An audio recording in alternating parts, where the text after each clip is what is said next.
Hello and welcome to Money Girls, quick and dirty tips for a richer life. I'm your host, Laura Adams. In this episode, I'll discuss 529 plans and the many benefits they provide to millions of Americans who use them. A 529 plan is also known as a qualified tuition program. It's a tax-favored savings account that has become the most popular way to save for higher education.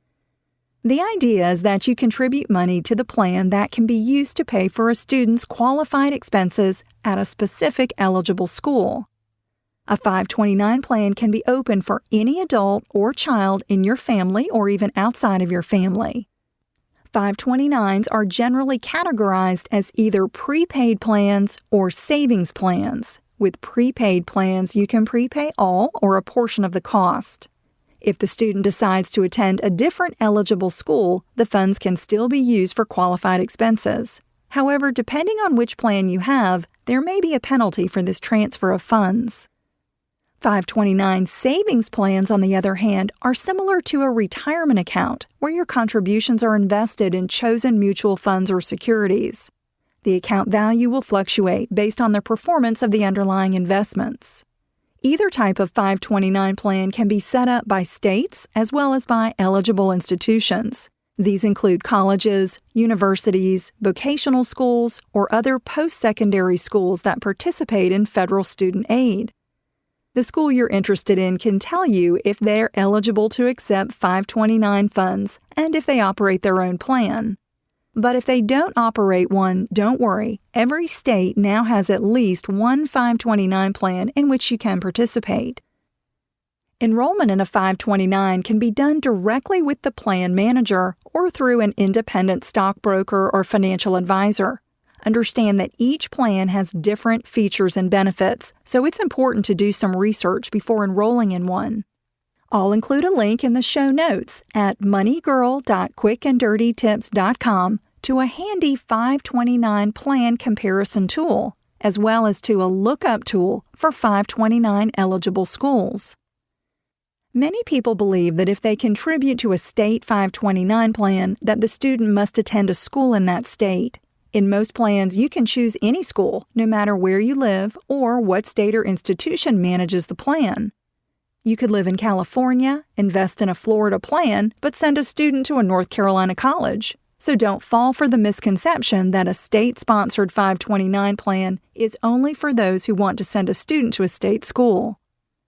529s offer some nice savings because contributions and earnings grow tax-free.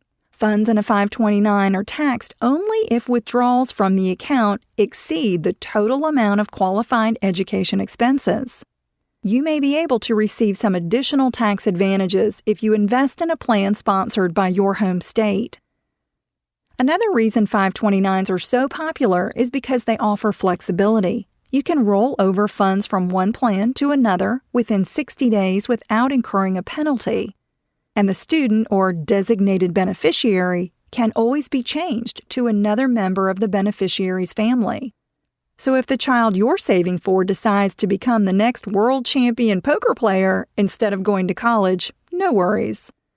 There are no income or age restrictions placed on contributors or students. Everyone is eligible to take advantage of a 529 plan. The maximum amount you can contribute actually varies from plan to plan, but it's over $300,000 per student in many state plans. There's no annual limit to how much you can contribute. However, as I mentioned, contributions can't exceed the amount of educational expenses that the student will need. If you're not sure how to calculate this amount, contact the eligible school for a total estimate of qualified costs for the student. Qualified expenses that can be paid with 529 savings include tuition, fees, books, and all required equipment and supplies for coursework. Reasonable costs for room and board also qualify for those who are at least half-time students. Here's a tip for dealing with excess funds in a 529 plan. If the beneficiary has a family member who's a potential student, change the designated beneficiary on the account to his or her name instead of closing the account. This will help you avoid or perhaps delay having to pay taxes on a non-qualified withdrawal.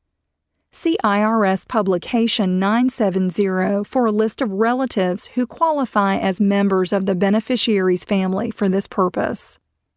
If you want to save for the education of a child or other family member, I encourage you to open a 529 plan. Or perhaps you're considering going back to school for an MBA, to become a pilot, or for cooking classes. As long as the school you'll attend is eligible to accept 529 funds, you'll benefit from setting up and contributing to a 529 plan for yourself.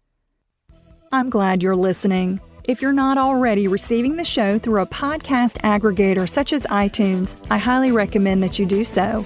Subscribing to the show through iTunes is completely free and simply means that you get each new episode as soon as it's released.